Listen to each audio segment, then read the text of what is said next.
¿Cómo es posible que un reino que sobrevivió durante 300 años, heredero de las glorias de Alejandro Magno, se desmoronara en una sola generación?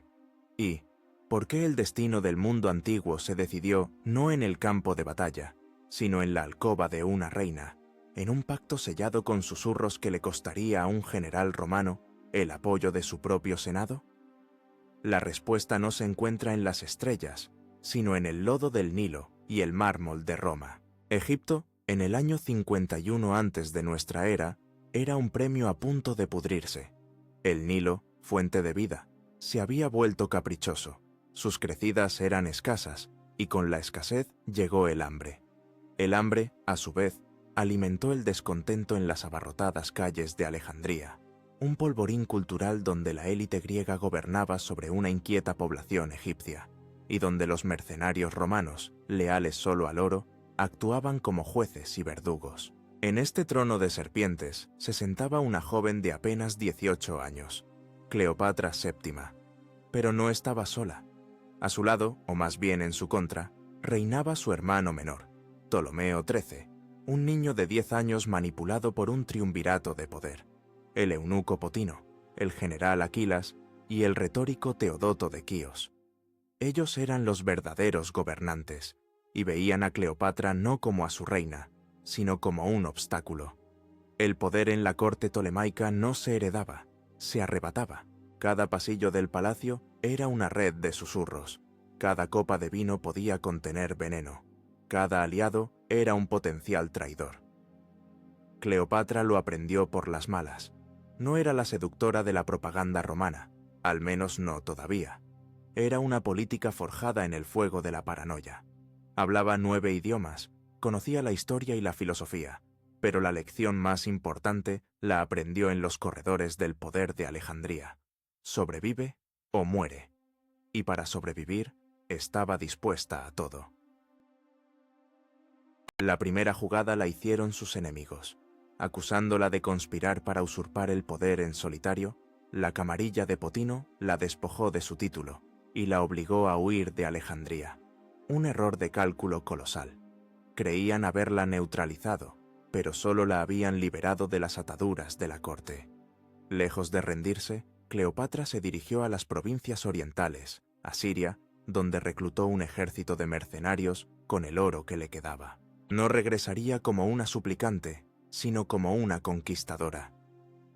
Mientras las dos facciones tolemaicas se preparaban para una guerra civil en las fronteras de Egipto, cerca de Pelusio, el mundo romano, la superpotencia que observaba este caos con avidez, estaba implosionando. Su propia guerra civil, una lucha de titanes entre Cayo Julio César y Cneo Pompeyo Magno, estaba llegando a su sangriento clímax. Pompeyo, derrotado en la batalla de Farsalia, huyó hacia el único lugar que creía seguro, el único reino cliente con la riqueza suficiente para reconstruir su ejército: Egipto. Buscaba refugio, pero encontró la muerte. La llegada de Pompeyo a las costas de Egipto presentó a la corte de Ptolomeo XIII un dilema mortal. Apoyar a Pompeyo significaba ganarse la enemistad de César, el probable vencedor. Rechazarlo era peligroso. Potino y sus consejeros eligieron una tercera vía, la que consideraron más astuta. Asesinaron a Pompeyo en la orilla, a la vista de su propia esposa e hijos, creyendo que este acto de brutalidad les ganaría el favor de César. Fue el segundo error de cálculo, uno que sellaría su destino y cambiaría el curso de la historia. No entendieron que para un romano como César, el asesinato de otro romano a manos de extranjeros, especialmente uno de la talla de Pompeyo, no era un favor, sino una ofensa imperdonable y un presagio de su propia vulnerabilidad. En el juego de imperios, a veces un regalo sangriento no compra la gratitud, sino el desprecio. Y el hombre que se acercaba a sus costas no era un político agradecido. Era un depredador que acababa de oler la sangre y la debilidad en el corazón de un reino milenario.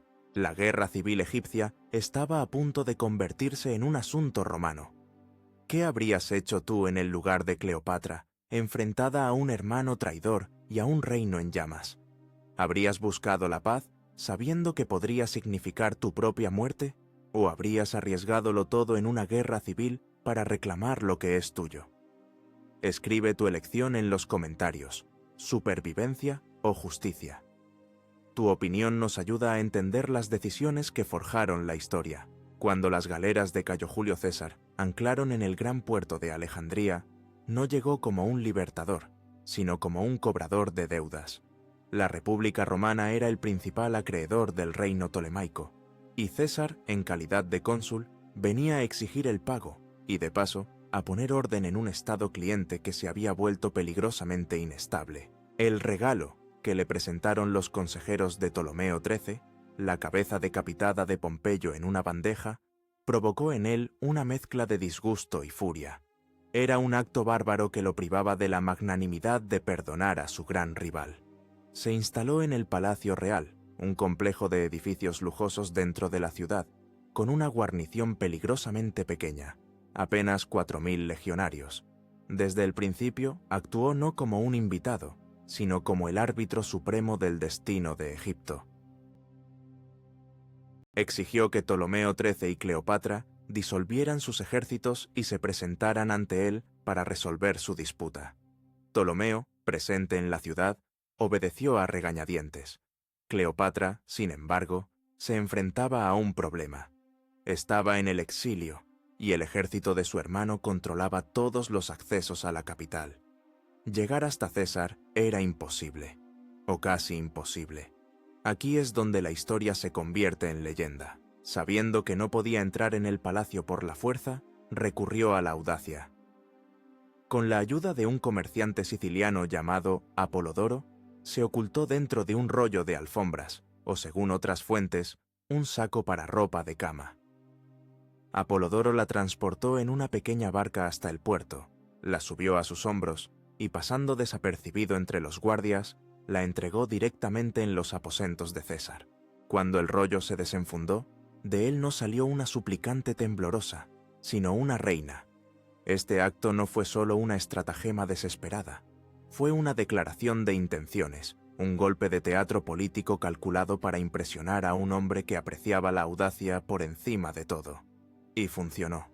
César, un hombre de 52 años, un veterano de innumerables batallas e intrigas políticas, quedó cautivado por la inteligencia y el coraje de aquella joven de 21 años. Esa misma noche, se convirtieron en aliados y amantes.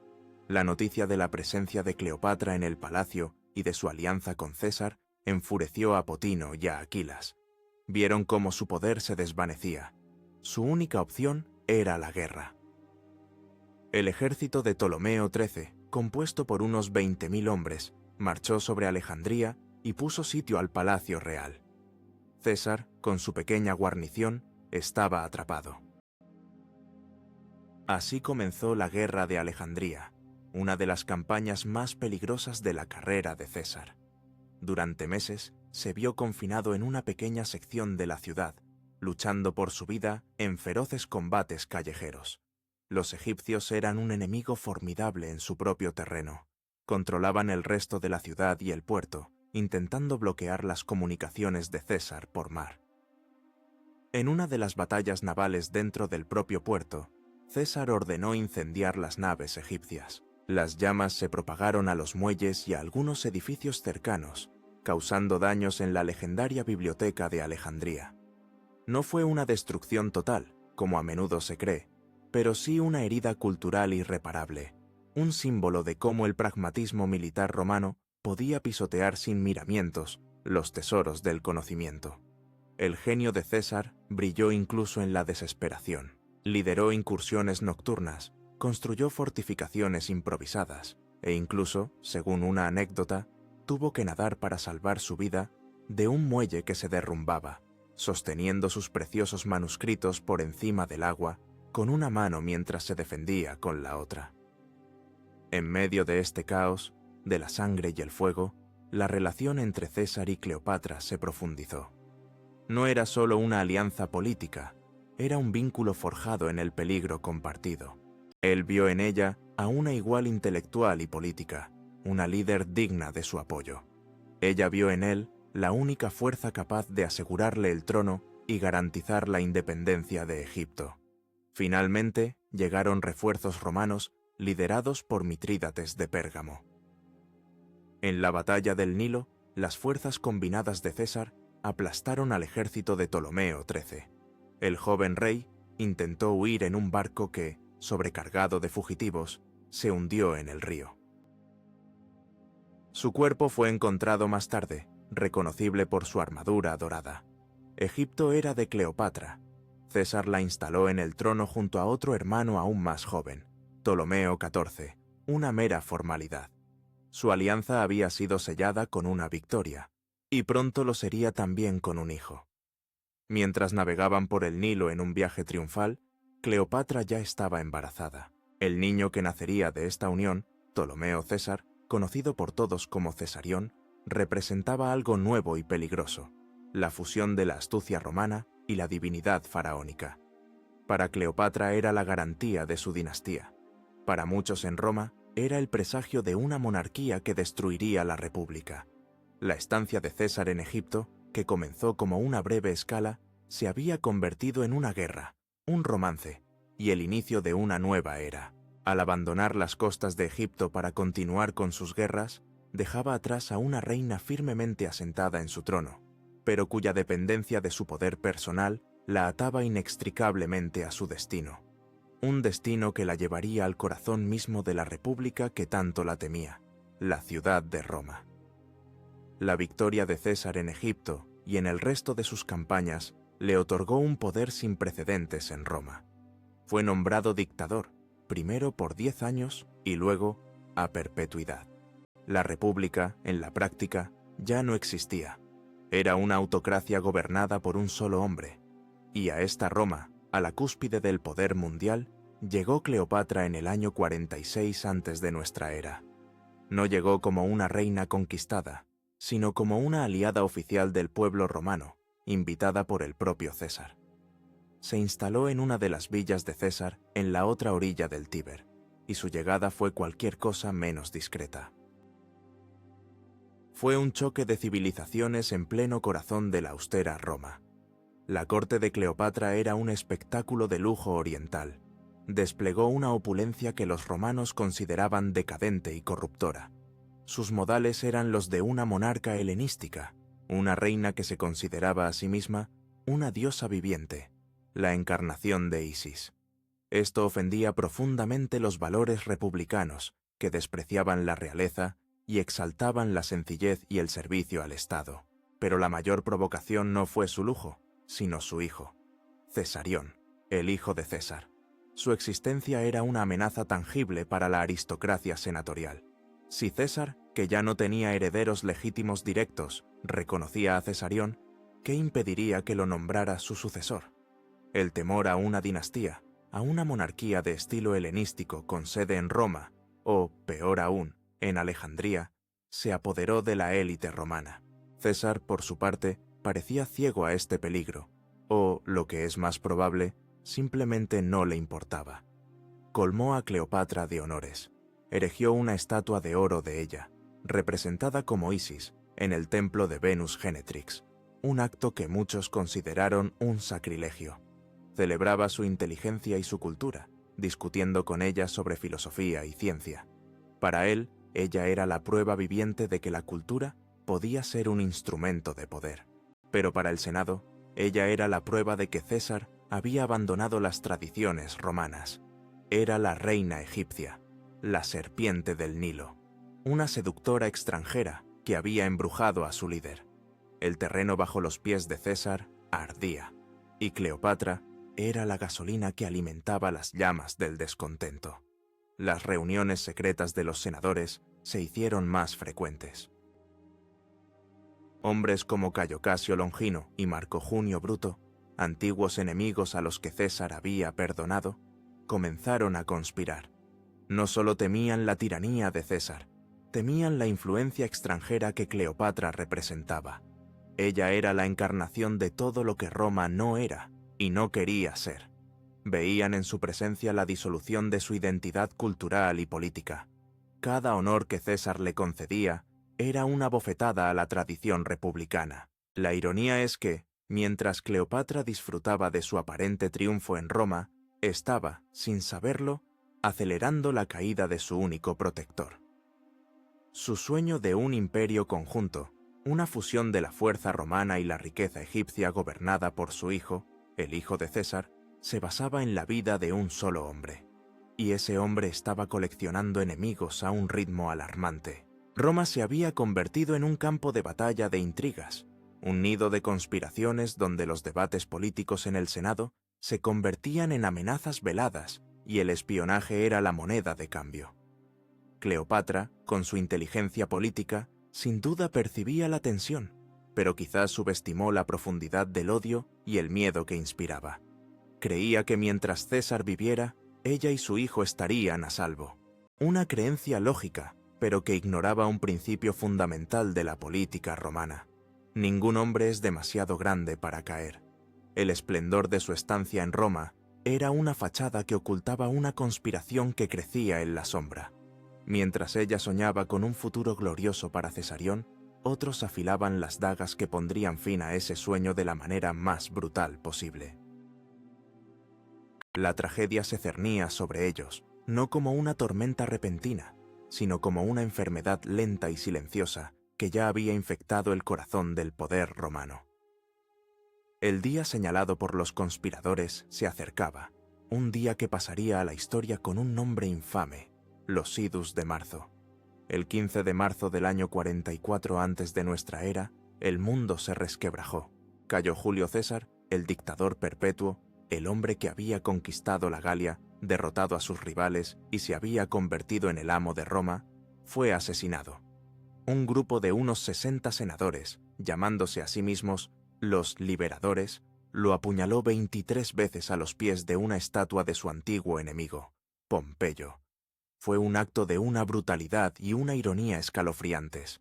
Con la muerte de César no solo moría un hombre, moría el sueño de Cleopatra. De un solo golpe, su mundo se derrumbó.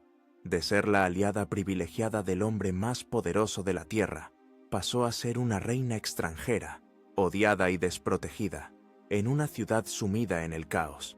El pánico se apoderó de Roma. Los asesinos, liderados por Bruto y Casio, esperaban ser aclamados como héroes que habían restaurado la República.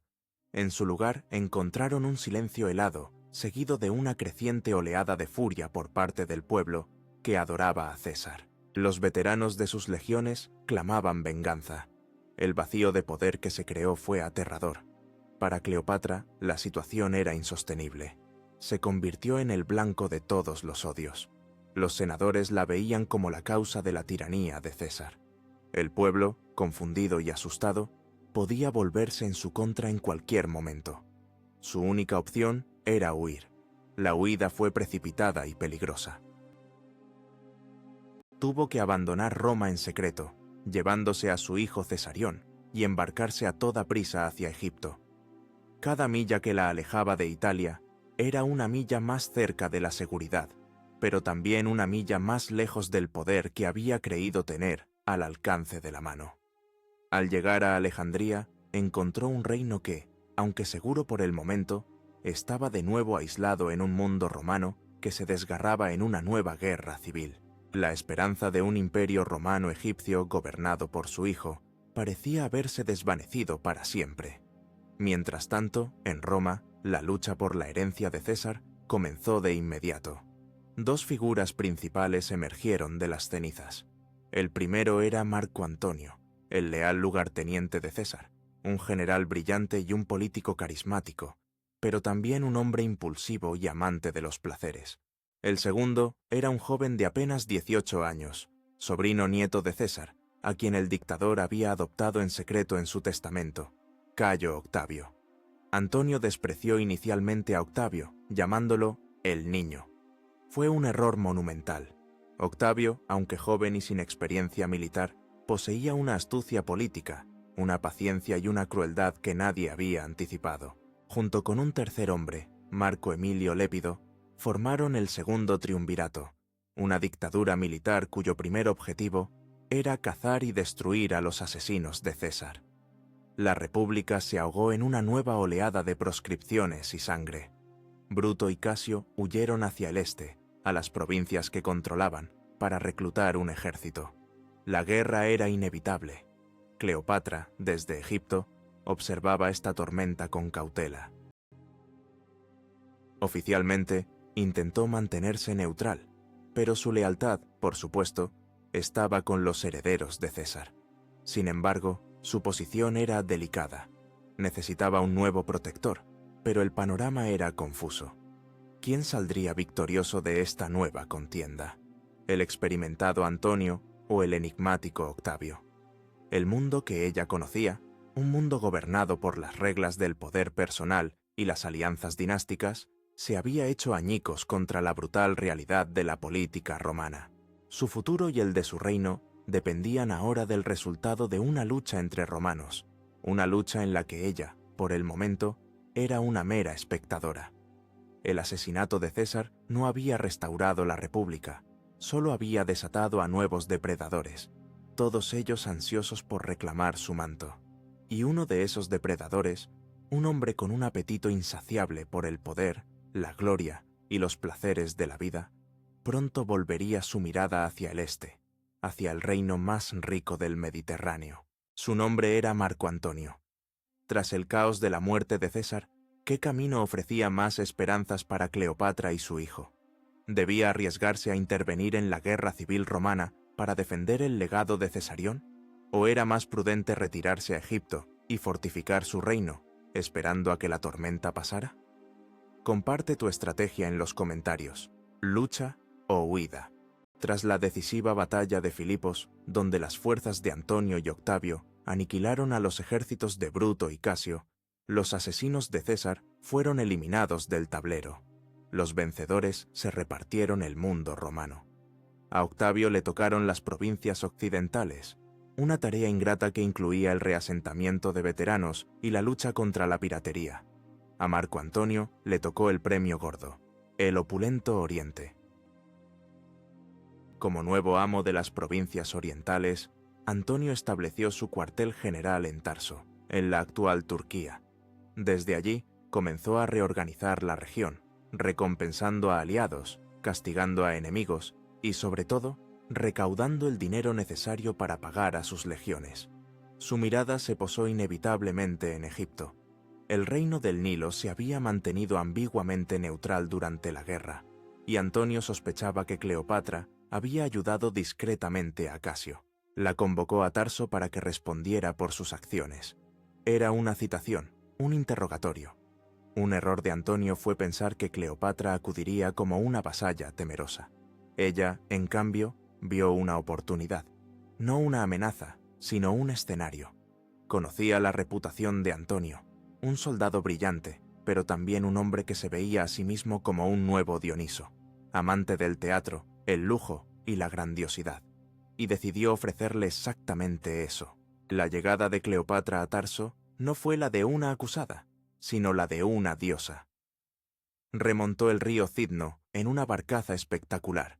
La popa era de oro, las velas de púrpura y los remos de plata se movían al son de flautas y liras.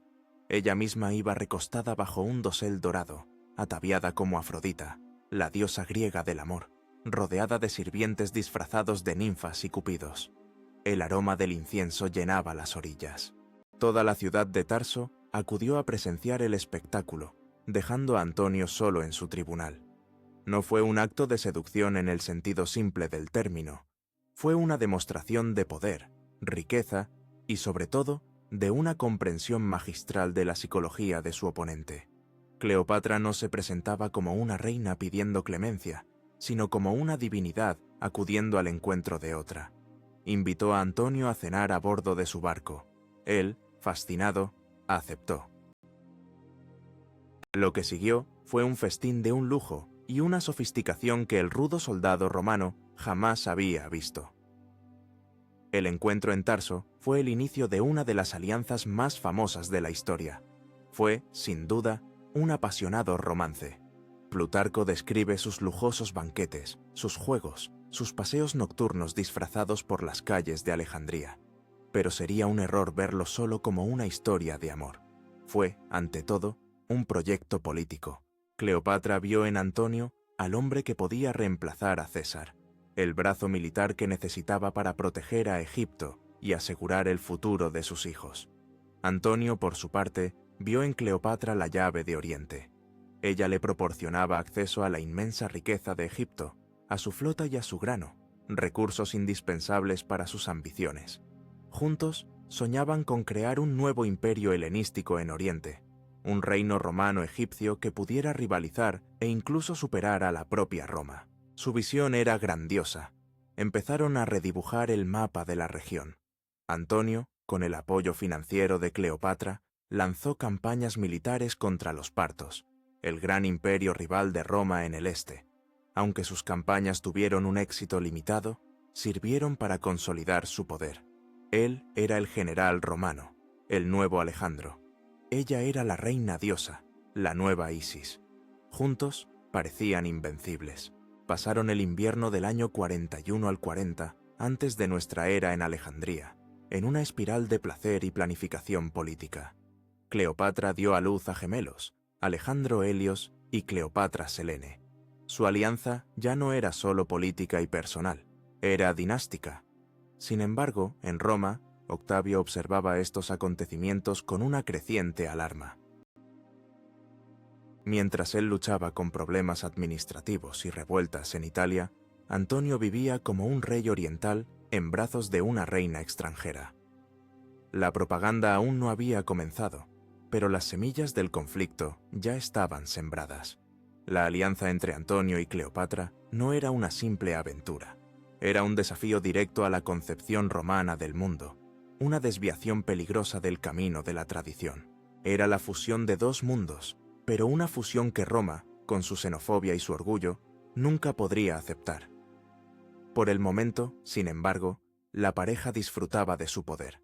El amor se había puesto al servicio de la ambición, y juntos se sentían capaces de forjar un nuevo destino. No se dieron cuenta de que cada paso que daban juntos los alejaba más de Roma y los acercaba a un precipicio del que no habría retorno. La asociación entre Marco Antonio y Cleopatra alcanzó su cénit en el otoño del año 34, antes de nuestra era, en un evento que pasaría a la historia como las Donaciones de Alejandría. Tras una campaña militar relativamente exitosa en Armenia, Antonio decidió celebrar su triunfo no en Roma, como dictaba la tradición sagrada, sino en Alejandría. Esta decisión, por sí sola, ya era una ofensa para el Senado y el pueblo romano.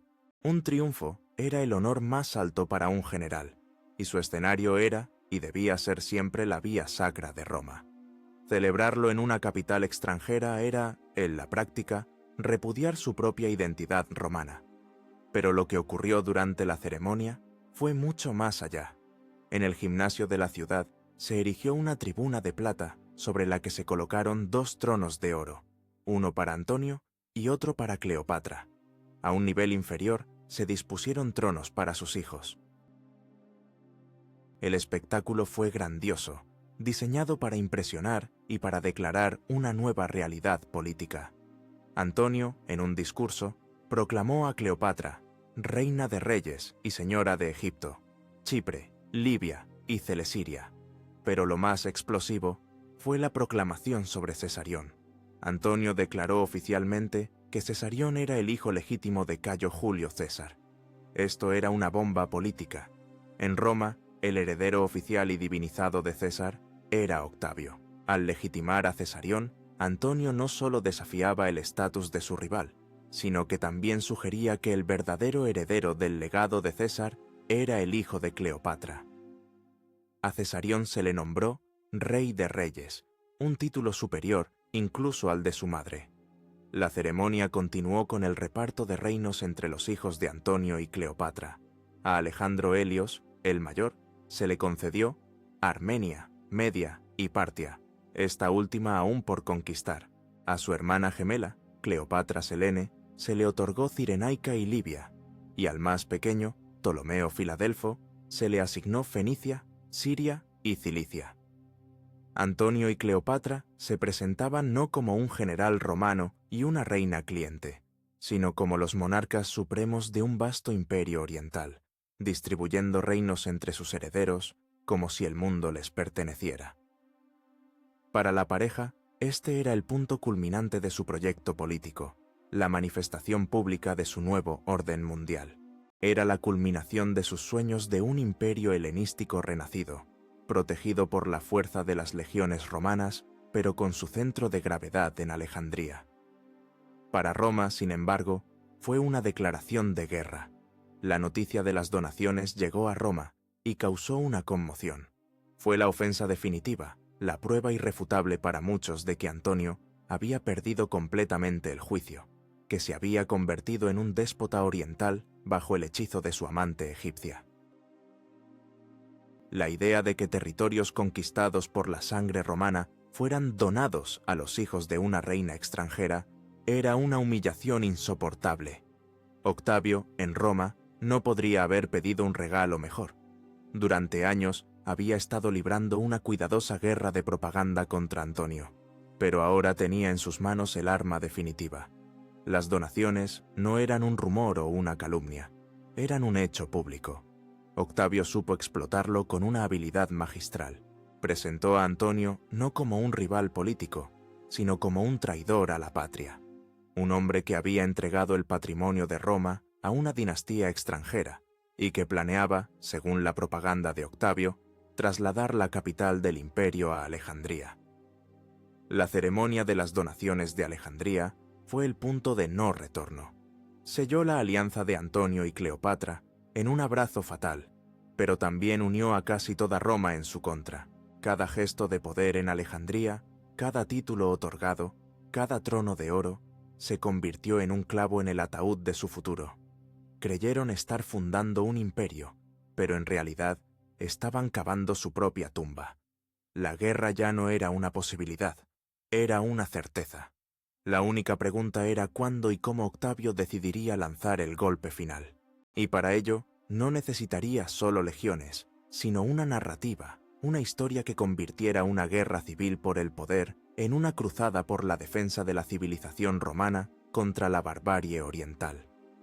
La guerra que se avecinaba no se libraría inicialmente con espadas, sino con palabras.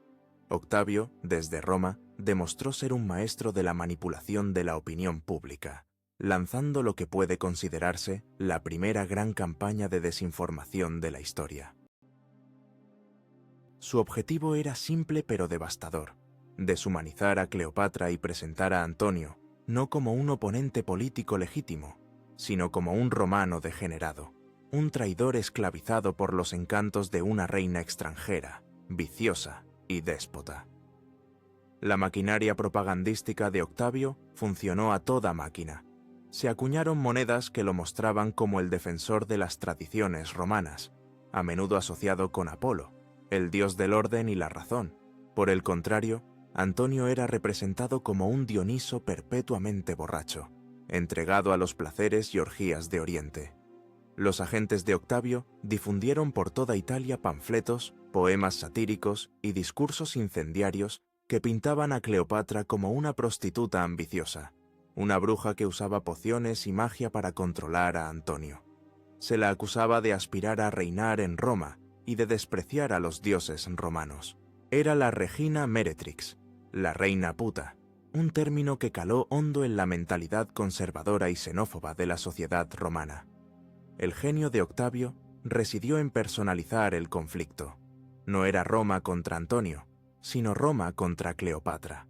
Esto le permitía evitar la apariencia de una nueva guerra civil que los romanos detestaban y enmarcarla como una guerra exterior contra una amenaza extranjera. El clímax de esta guerra de palabras llegó en el año 32 antes de nuestra era. Antonio, presionado por Cleopatra, cometió otro error fatal. Se divorció de su esposa romana, Octavia, la hermana de Octavio. Octavia era una matrona respetada, el símbolo de la virtud romana. Repudiarla para quedarse con la reina egipcia fue visto como el insulto final. Octavio aprovechó la oportunidad con una audacia ilegal y brillante. Entró por la fuerza en el templo de las Vestales, donde se guardaban los testamentos, y se apoderó del de Antonio. Lo leyó públicamente ante el Senado y el pueblo. Su contenido era dinamita. En él, Antonio no solo confirmaba todas las donaciones hechas a los hijos de Cleopatra, sino que, y esto fue la gota que colmó el vaso, pedía ser enterrado no en Roma, sino en Alejandría, junto a Cleopatra. La lectura del testamento provocó una ola de indignación. Era la prueba definitiva de que Antonio había renunciado a su identidad romana. Había elegido a Egipto por encima de Roma, a Cleopatra por encima de su familia y su patria.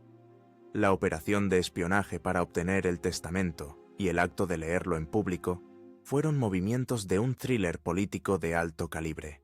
Octavio había conseguido arrinconar a su rival, despojó a Antonio de sus poderes de triunviro y astutamente declaró la guerra. Pero no se la declaró a Antonio, sino a Cleopatra. La guerra era oficialmente contra la reina de Egipto por amenazar la seguridad y la integridad de la República.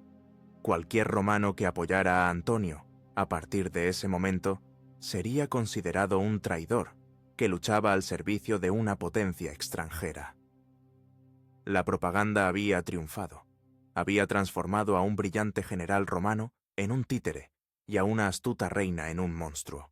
La guerra de información había aislado a la pareja, erosionando el apoyo que Antonio aún tenía en el Senado y entre el ejército. Demostró que las mentiras, cuando se repiten lo suficiente, pueden ser más mortíferas que las legiones. La batalla de las mentes estaba ganada. Ahora solo quedaba la batalla en el mar. En la guerra de la información, ¿qué arma crees que es más poderosa a largo plazo?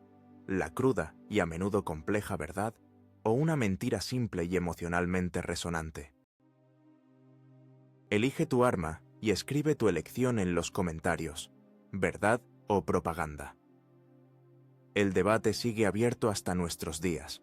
Con la guerra oficialmente declarada, las dos mayores fuerzas militares del mundo conocido comenzaron a converger en las costas de Grecia. La confrontación final era inminente. Marco Antonio y Cleopatra establecieron su base en Patras y reunieron un ejército y una flota formidables. Contaban con cerca de 100.000 infantes y 12.000 jinetes. Su flota era impresionante, unas 500 naves de guerra, entre las que se encontraban las decirremes, gigantescas fortalezas flotantes con 10 hileras de remeros, armadas con catapultas y torres de madera. Eran barcos diseñados para impresionar y para aplastar al enemigo mediante el abordaje. En el otro lado, Octavio y su brillante almirante, Marco Vipsanio Agripa, concentraron sus fuerzas en la costa opuesta. Su ejército era ligeramente menor, pero sus tripulaciones navales eran más experimentadas.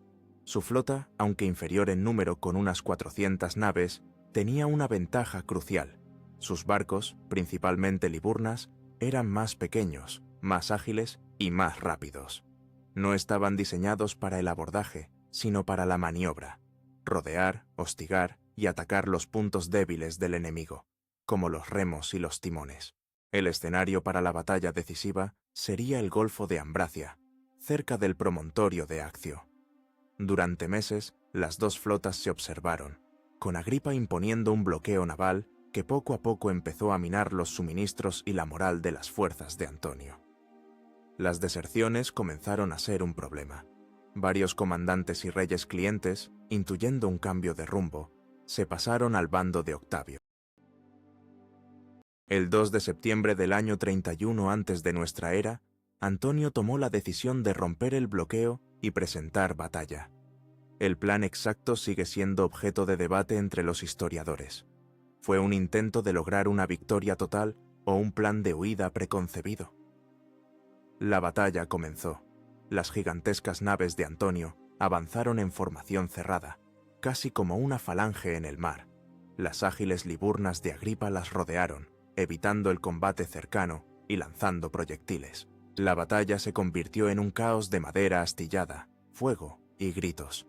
Los barcos de Antonio, grandes y lentos, eran blancos fáciles para las naves más maniobreras de Agripa, que los incapacitaban destrozando sus remos y luego los incendiaban con flechas y catapultas. Entonces ocurrió lo inexplicable. En un momento crucial de la batalla, cuando el resultado aún era incierto, el escuadrón de 60 naves de Cleopatra, que se había mantenido en la retaguardia, izó las velas y abandonó el campo de batalla, navegando hacia el sur. Al ver esto, Marco Antonio, en un acto que ha desconcertado a historiadores durante 2 milenios, abandonó su nave insignia, se trasladó a una quinquerreme más rápida y se lanzó en persecución de Cleopatra, dejando a su flota y a su ejército a su suerte. ¿Fue un acto de pánico? ¿Fue la ejecución de un plan de retirada acordado de antemano que salió terriblemente mal? ¿O fue el gesto desesperado de un hombre que, en el momento de la verdad, eligió el amor por encima del poder? Nunca lo sabremos con certeza. Lo que sí sabemos es que el efecto sobre sus fuerzas fue catastrófico. La huida de su comandante en jefe rompió la moral de la flota. Aunque lucharon valientemente durante varias horas más, la batalla estaba perdida. Al final del día, la mayoría de sus naves habían sido capturadas o incendiadas. Una semana después, su ejército de tierra, abandonado y sin líder, se rindió en masa a Octavio. La batalla de Accio fue una catástrofe total. No fue solo una derrota militar, fue el fin de un sueño. En un solo día, Antonio y Cleopatra perdieron su flota, su ejército, y con ellos cualquier esperanza realista de ganar la guerra. Su huida vergonzosa del campo de batalla selló su destino. Octavio era ahora el amo indiscutible del mundo romano. Solo quedaba un último acto en esta tragedia: la conquista de Egipto y la captura de los 2 amantes fugitivos que se habían atrevido a desafiar a Roma. El camino hacia Alejandría estaba abierto. La derrota en Accio fue el principio del fin. Mientras Antonio y Cleopatra huían hacia Egipto, su mundo se desmoronaba a su alrededor. Las legiones que habían dejado en Grecia se rindieron. Los reyes clientes que los habían apoyado se apresuraron a jurar lealtad a Octavio. La pareja llegó a Alejandría no como monarcas de un vasto imperio oriental, sino como fugitivos. Antonio cayó en una profunda depresión, encerrándose en una casa que había construido junto al mar, a la que llamó su Timoneion, en honor a Timón de Atenas, el legendario misántropo. Cleopatra, sin embargo, no se rindió. Intentó desesperadamente encontrar una salida. Ideó un plan audaz para arrastrar sus naves de guerra a través del istmo de Suez hasta el Mar Rojo y escapar hacia la India o Arabia, lejos del alcance de Roma.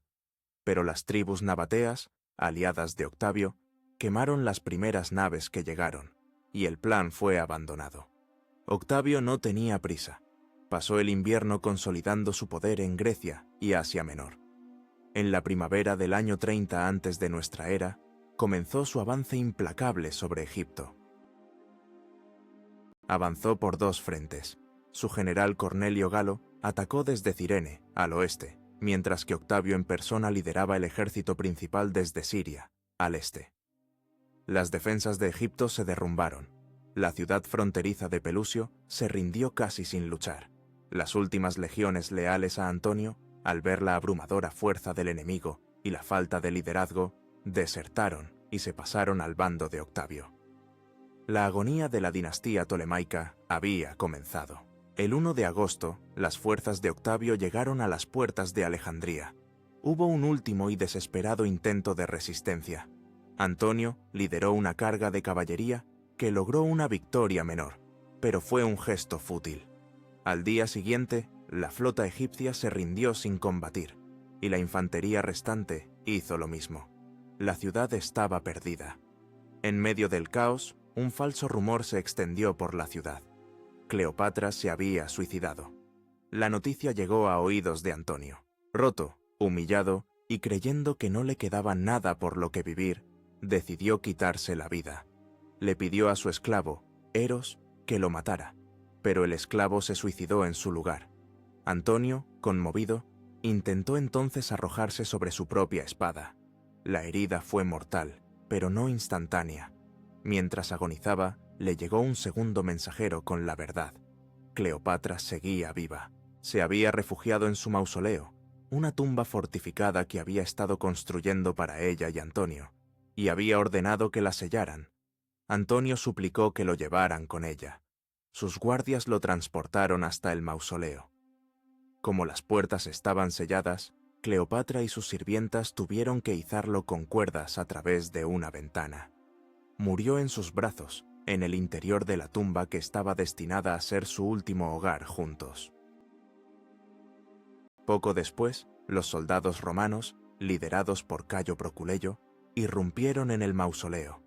Engañaron a Cleopatra negociando con ella en la puerta principal, mientras otros soldados entraban por la misma ventana por la que habían subido a Antonio. Fue capturada. La última reina de Egipto era ahora prisionera del hombre que había destruido su mundo. Días después, se produjo el encuentro final. Octavio visitó a Cleopatra en el palacio. Fue la última batalla, una contienda no de ejércitos, sino de voluntades. Ella, a sus 39 años, enferma y en duelo, intentó usar sus últimas armas, su inteligencia, su encanto, su dignidad real. Él, con 33 años, era la encarnación del frío pragmatismo romano. Fue un encuentro gélido.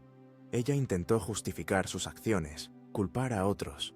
Él escuchó con calma, refutando cada punto.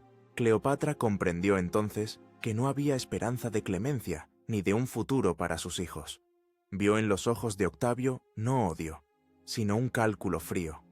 Él no la veía como una reina, sino como un trofeo. El trofeo principal que exhibiría encadenada en su triunfo en Roma. Para una mujer que se había considerado la encarnación de Isis, que había sido la amante de los dos hombres más poderosos de su tiempo, este destino era una humillación peor que la muerte. Su última batalla de ingenio había sido perdida. Solo le quedaba una última decisión por tomar. La captura de Cleopatra dejó a Octavio con un dilema. Ejecutarla habría sido un acto de crueldad innecesario que podría empañar su imagen de líder magnánimo. Dejarla vivir, incluso en el exilio, era un riesgo. Su mera existencia y la de sus hijos, especialmente Cesarión, podrían inspirar futuras rebeliones. La solución perfecta, desde su punto de vista, era exhibirla en su triunfo en Roma. Desfilar encadenada por las calles de la capital sería la humillación definitiva, la demostración visual del poder de Roma sobre el decadente Oriente y la confirmación de la narrativa que él mismo había creado. Cleopatra, tras su encuentro con Octavio, lo sabía. Comprendió que su único valor para él era como símbolo de su victoria. Decidió que no le daría esa satisfacción. Eligió su propio final, su último acto de desafío. La forma exacta de su muerte está envuelta en el misterio y la leyenda. La versión más famosa, popularizada por Plutarco y Shakespeare, cuenta que un campesino le llevó una cesta de higos en la que se ocultaba un áspid, una pequeña cobra egipcia. Tras escribir una última carta a Octavio pidiendo ser enterrada junto a Antonio, se dejó morder por la serpiente y murió, junto con sus dos sirvientas más leales, Iras y Carmión. Cuando los guardias de Octavio irrumpieron en la habitación, la encontraron ya muerta en su lecho real, vestida con sus galas de reina. ¿Fue realmente una serpiente? Algunos historiadores modernos sugieren que pudo haber usado un veneno rápido que guardaba en un peine hueco. La muerte por veneno de serpiente puede ser lenta y agónica, y Cleopatra, conocedora de tóxicos, probablemente habría elegido un método más rápido y seguro. Pero la historia del áspid era demasiado poderosa, demasiado simbólica. La serpiente, el ureo, era un símbolo de la divinidad y la realeza faraónica. Morir por su mordedura no era solo un suicidio, era un último acto ritual, una apoteosis. La reina se reunía con los dioses. Octavio, al recibir su carta, se dio cuenta de lo que iba a suceder y envió a sus hombres, pero ya era tarde. Se dice que se sintió a la vez furioso por haber sido privado de su principal trofeo y quizás admirado por el coraje de su enemiga. Respetó su último deseo y la enterró con todos los honores junto a Marco Antonio.